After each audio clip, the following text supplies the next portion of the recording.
Welcome to Two Big Guys on Cars. I'm Thomas Hill along with Denver Wright. And today in our first installment of our first episode of our show, we're going to be talking about Chevrolets, specifically Corvettes. We will introduce you to the new 2020 C8 Corvette. Richard LeFleur is the product specialist for GM, and he's got a real nice story about the new 2020 Corvette. Another Corvette conversation that we'll share with you was when I met up with an old friend of mine, David Butler, and we take his C7R to the track. He had a ball, and so did we. Speaking of our new track, we are introducing to you NC Car. It's the official track for Two Big Guys on Cars. And we'll tell you later in the show how you can join us with your car on the track. Stick around for that. And finally, we're introducing to you the Two Big Guys Camaro. It's a 2016 C6 Camaro 2SS. Now, let's begin this episode of Two Big Guys on Cars. It's time.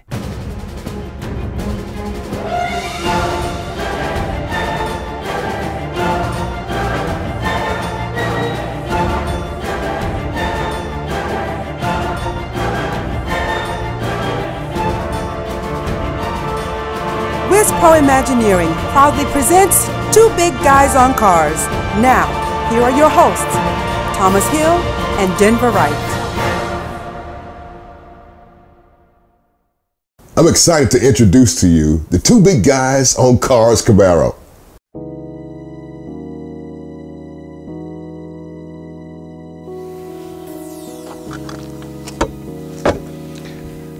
You know, in the world of free enterprise, if someone or some company has a great product and you make the same product but only your version of it, but it's not as good as theirs, what do? Well, there's an old expression that says if you can't beat them, join them.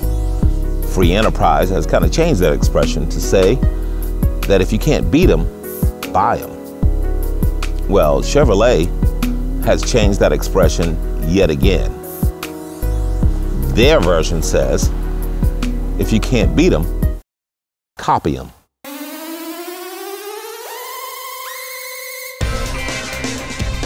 This is the Two Big Guys on Cars 2016 Camaro 2SS. It's 455 horsepower and 455 pound-feet of torque. Europeans for years now have made fun of American car makers. They mocked us on our auto build quality, our interiors, and mainly our handling. They compared us to the big bodybuilders with the huge muscles on the beach bulging, but their tools kind of tiny.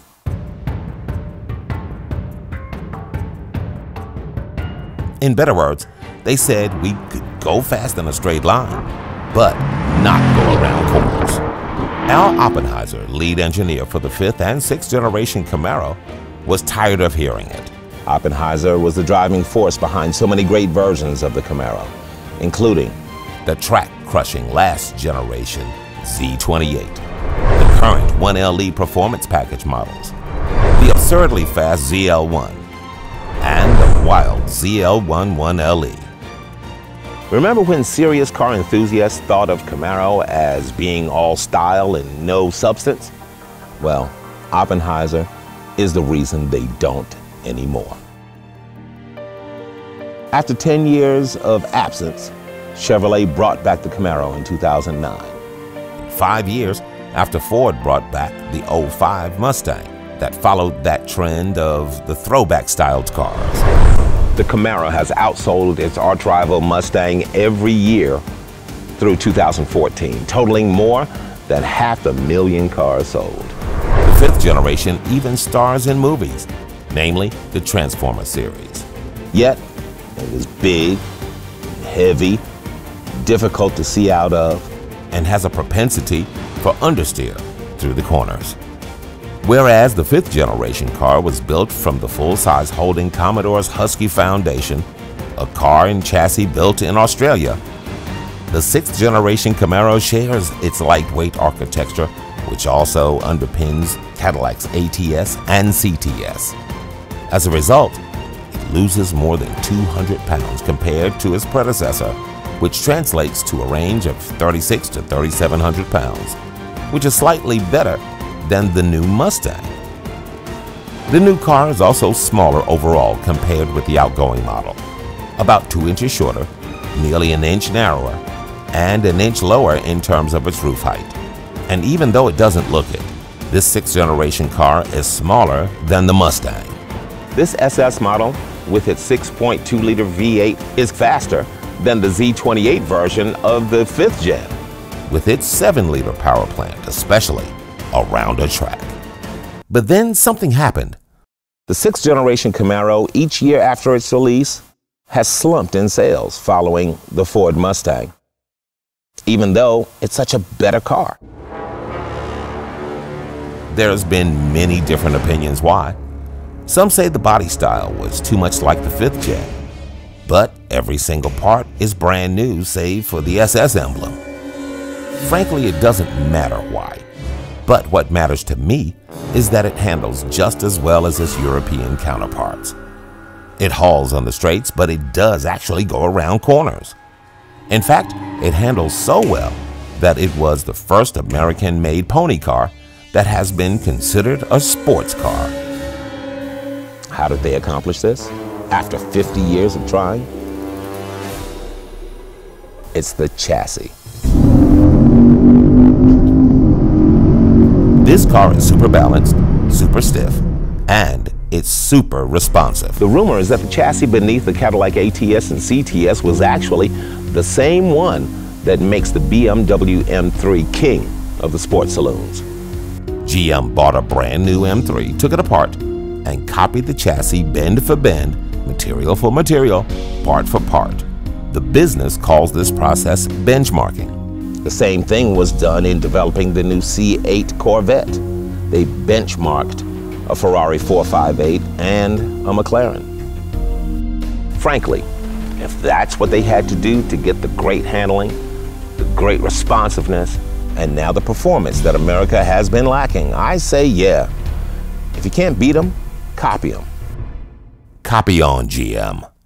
Copy on.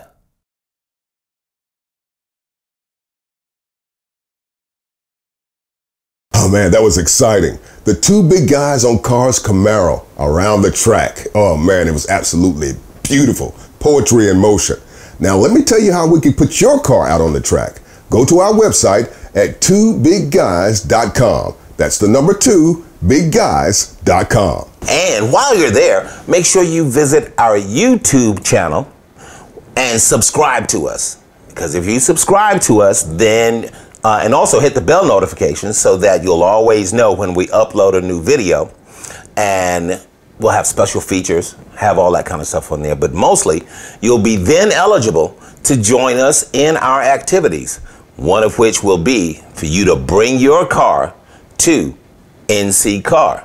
So you finally bought that dream car of yours, but you don't have any real way of testing the limits of this thing. You better not do it on the street or even on the interstate. The North Carolina Center for Automotive Research, better known as NC Car, is located in Garysburg, North Carolina, just outside of Roanoke Rapids, North Carolina. Discover why NC Car is one of the premier automotive facilities in the Southeast. On their 620-acre site, NC Car is home to a 2-mile bi-directional road course, 2-acre vehicle dynamics area, and so much more. It's available for you, the general public car guy or girl, to rent. Bring your car to the track for a private session just for you and your buds to rent the whole place, or rent it for an event for your entire organization. The cost is way more reasonable than you may think, too. And if you go through our website to book it, you'll get an even better deal. Call our friend Sam at 252-308-2825. That's 252-308-2825. NC Car is the home track for two big guys on cars.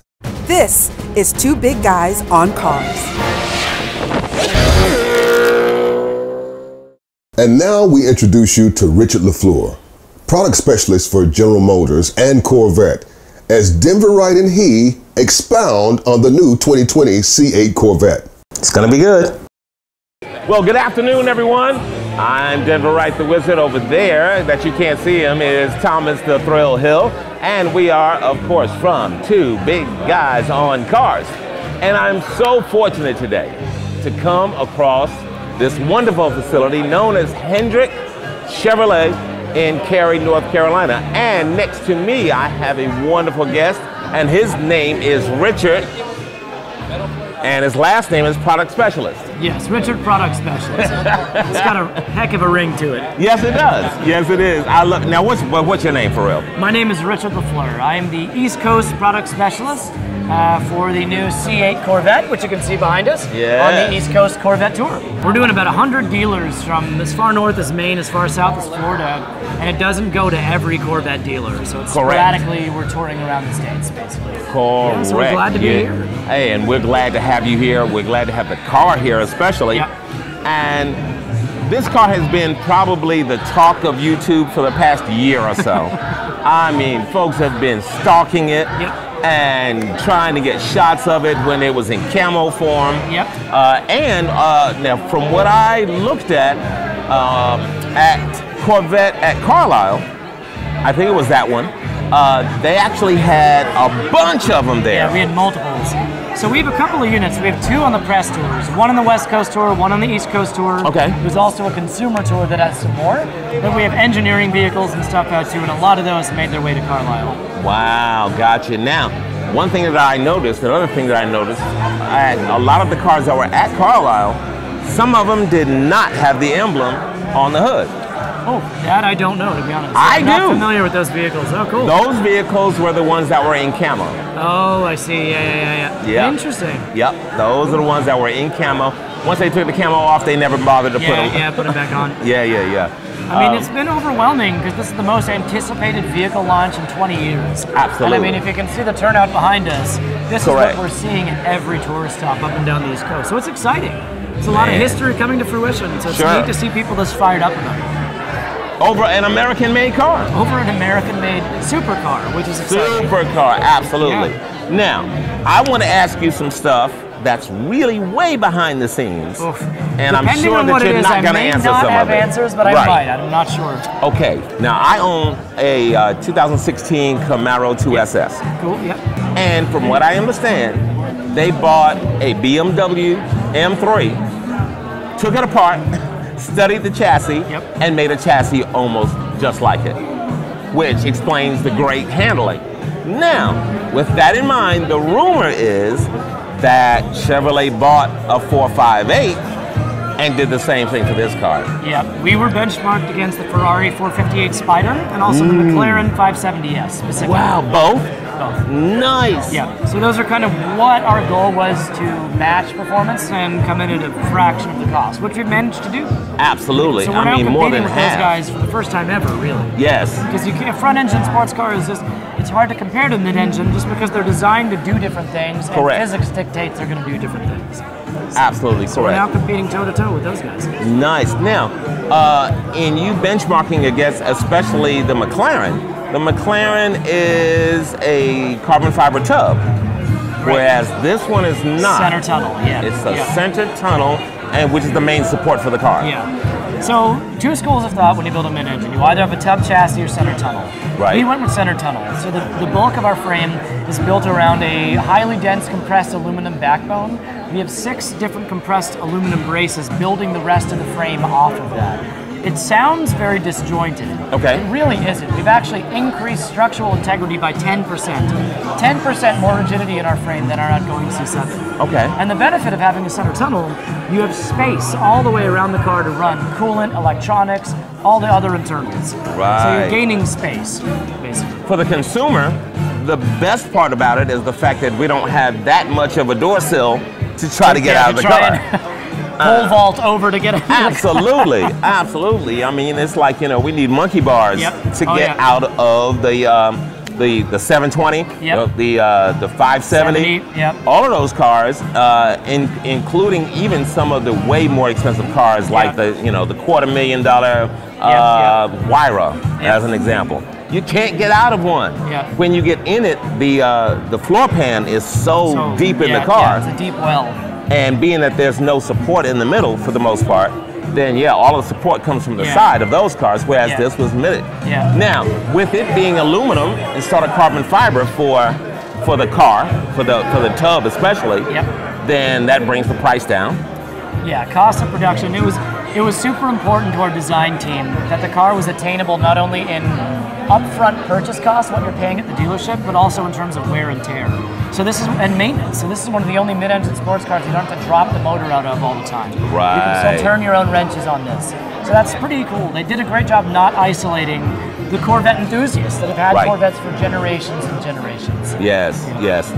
Another thing that I noticed about some of the design language on this, I can see the intentional making of the of the front, well, really the whole front of the car to make it look like a Corvette. Yeah.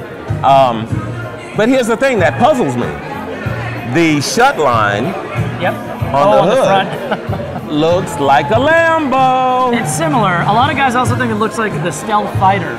So we're getting a lot of guys, conspiracy theorists, who are like, will that stop a radar detector? No, it doesn't. It officially doesn't. We don't condone speeding. Right. It's just the angle, kind of the toothy angle of the front. Yeah. We're getting a lot of great feedback about the design. And like you're saying, when the pictures came out online, a lot of people said it's all European. It doesn't look like a Corvette. Right. Then people come here and see it in person and they say, it's still a Corvette. Yes. So it's refreshing to hear that as well. Yeah, yeah. As a matter of fact, a lot of people on YouTube, especially the YouTubers, are saying that when you see pictures of it, it doesn't do it justice. Yeah, I agree. When you see video of it, it doesn't do it justice. Yeah, yeah. It also looks way smaller on pictures. Although it's bigger. Yeah. Although it's bigger. Yeah. And it's what, 5.5 inches bigger than the C7? It went from 176 inches and change on overall length to over 182. So it's just south of 6 inches longer. Wow. Wider too, almost 2 inches wider as well. Okay. So it's a bigger footprint than the C7, but it doesn't look it because the dynamics are so different. Right. Because you shift the cabin 16.5 inches further forward. Correct. You don't have that huge hood to look over anymore. You're looking down on the road. Yeah. So it's sort of deceiving proportionally. And you know, I think the major complaint on the sixth generation Camaro is you can't see out of it. Yeah. It looks like the Batcave. Everybody says that. Yeah. I love the way it looks, but it definitely took some getting used to to try to see how to make a left-hand turn. Because you got this big A-pillar there. Huge pillar in the way. But this one is very airy. It's very open, almost cavernous. Yeah. And the tall guys can get in it. A lot more interior space. Like him. Yeah. We had a guy on tour that was 6'6", fit in the cabin with a race helmet on. Wow. That has never been able to happen before. No. So the cabin is more spacious. You have more seat recline. It's not necessarily wider. Okay, right. One thing that's not been talked about a lot is that it does have a totally flat underside. Yeah, it's skid plates sealed basically front to rear. Now you do have cutaways in there, so your oil filter you can get to really easily. Okay. There's a circular cutaway just that size, so that's, again, maintenance making that easier. Okay. But it is basically sealed. You just don't want air getting under the car, creating a lot of lift. So it's all part of the active downforce of plate. So now we get to the juicy stuff as though we haven't gotten there before, okay? And the question that I have is the Z06 that's coming. Yes. Tell us anything that you can about it. I can't confirm or deny anything other than what is right here. Okay. I can say we still have a lot more to come. This is just the beginning of the Corvette, so stay tuned, but can't discuss anything legally yet. Okay. Now this much I'll tell you if he won't. For the convertible, there's no glass engine cover. I can neither confirm nor deny. I can officially say perhaps, maybe, hypothetically speaking. Well, the only reason that you could say something, although you don't want to, is the fact that they teased it in the video at the launch. Yep. We did have a teaser video at the launch. Yes. I can confirm that, but that's it. That's all I can say. I love it. Is there anything else that you would like to add that maybe hasn't been talked about? No, not everything not anything new. Okay. I just think it's so cool that we've designed an American supercar that is comfortable to daily drive, not only on the track, but you have luggage space for a long road trip, hydraulic front lift to get over potholes, deep speed bumps. It's a supercar that is practical as a supercar can be. Right. I think everyone that sees it loves it. So I hope you guys get a chance to check it out. Absolutely. And this much I can confirm also, and that is that Motor Trend is currently testing the C8 along with the other cars for their car of the year. So they are coming up with some really interesting facts and factoids that we can't wait to watch also. But Richard, thank you so much for your time. My absolute pleasure. Thanks for having me. God bless you, man. Thank you so much. And that does it from here in Cary, North Carolina at Hendrick Chevrolet. Stay tuned for more. Now we take you up to Garysburg, North Carolina, where Thomas had the privilege of talking to another Corvette owner with a very special car. And he does it at our home track, NC Car, in Garysburg. Hi, this is Thomas Hill down in Garysburg, North Carolina, down at NC Car for a testing of the Z06 Corvette 2016 with my good friend David. David, man, I tell you, you look like you were having fun going around that track. Thomas, I tell you, first of all, let me say thank you for this awesome experience, because I bought this car back in 2016 because it looked good and I could afford to do it. That's the second reason. Denver, Two Big Guys on Cars, was a longtime friend of mine, and ran into him the other day, and he said, David, we'd like to interview you with that car. And I said, whoa. Brought me out here, and I'm so grateful that I had an opportunity to do what this Corvette needed, and that's driving it. Absolutely. Let's talk about what motivated you to purchase this car. To be honest with you, it was not my idea to purchase the car. My wife came home one day and she said, David, I went to Hendricks in Durham. I saw the car that I want you to get. And I said, well, what was it? She said, a Z06. And I said, honey, I ain't about that. And she said, no. She said, I already talked to the band. All you got to do is go over there, sign the papers, and bring it home. And of course, I, being an obedient husband, I did exactly what she said. You better do what she says, dude. Let's talk about, you and I had a conversation a while back. We talked about another Corvette that you had. Let's talk about that car as well. I've had several Corvettes. I tell you what, I've been a car dealer, and I'm still a car dealer. And my first Corvette that I purchased was for an individual. The individual didn't take delivery of the vehicle. Okay. And my wife, again, at that time, she said, well, why don't you keep it? And I said, honey, I'm a car salesman. I don't buy nice stuff for me to drive. I said, I buy and sell. So she said, I want you to have it. And that was in 2005. And it was a Daytona orange was the color. And from that one, I kept that, sold it to a guy down in Auburn. He said that was their colors down there. So I sold it to him. My next one was a 2010 Grand Sport. For some reason, I got locked into the wide body. And after that 2010 Grand Sport, I ended up buying a Centennial model in 2012. And then when the Stingray came out in 2014, of course, I had to have the Stingray. And then this thing came out, the Z06. And again, more power than I would ever need, but just got sucked into American muscle, the affordability, the drivability without having to take it to the shop every time you drive it. It's just an awesome treat for that person out there, number one, who their wife would allow them to have one if they're single. I mean, if they're married. Right. And if you're single, you need to be out to the store getting one. Absolutely. Because you won't be single long. At least you'll be, you know. Now, this is the 2016 Z06, and Yes. recently we came upon some information about the new 2020 C8s. First of all, I'm not a gearhead, you know, and a lot of people that do this, drive these things, they know all the specs, you know, and this, that, how long they can run the tires before they have to replace them. I just enjoy driving a nice car. Now, since you mentioned C8, it is in my vision. I saw the C8 at the preview.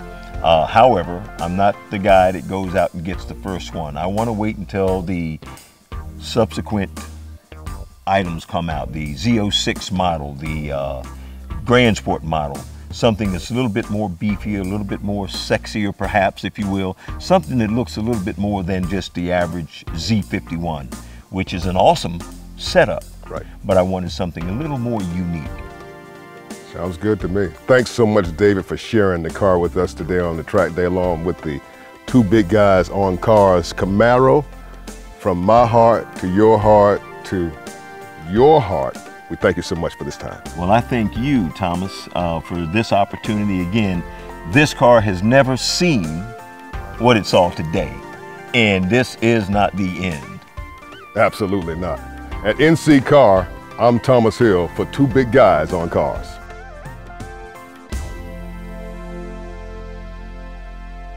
On each episode of Two Big Guys on Cars, we have a special feature just for the ladies. It's entitled Flow. Not a person, but for ladies only. Ladies, why should the guys be the only ones that know how to do stuff with their cars? Or with your car, okay? It's your car. You should know how to change the oil, how to change the wiper blades, know the difference between putting air in your tires and putting nitrogen in your tires. And why should you do one or the other? And look for it in each of our episodes of Two Big Guys on Cars.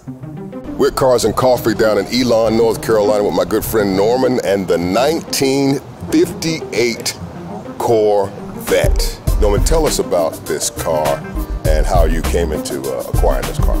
Well, I went to buy this car originally from a friend of mine. Okay. And he said it wasn't for sale, but he said, I got a nice 65 Stingray, I'll sell you. So I bought it. And then I kept that, but every year I stay in touch with it. And finally, one year, he said, yeah, my wife's tired of it laying around. So I didn't know what that meant. But I knew I wanted to check into it. So I went down there, and he's right. It was in 4 rooms, you know, in parts and the frame outside with a motor on it. And that's how I bought it. Wow, wow, wow. Tell us something about how she drives and what kind of engine you got in there. It's got a 283 engine. It's got 2 4-barrels on it. And let's see, 270 horsepower. Wait a minute, it was 270 horsepower. Okay. I changed cams. Wow. So it's more drivable now, you know. Okay. And I knew how to change oil. That's all I knew how to do at the time. Right. And so a good friend of mine down in Medvin, we got together. And so over the years, we gradually put it together about 2 or 3 times to get it right. So I'm going to ask you the big question. Does your wife get to drive this car? No. She's capable. Okay. It's a 4-speed. She knows how to do it. Right. But she's never driven it. And if she pushed me to it, we'd discuss it. You'll discuss it. Yeah. We hope you've enjoyed our first episode of Two Big Guys on Cars. Man, I have had a blast. And it's not over, because now you can go to our YouTube channel and see it all over again. Share it with your friends. Maybe somebody's missed it. If so, you can go to our website, which will take you to our YouTube channel, and watch this episode along with past episodes. And you can see it anytime that you want to. I'm Denver Wright, the Wizard. And I'm Thomas Hill. And we thank you for joining us this time. Until next time on Two Big Guys on Cars.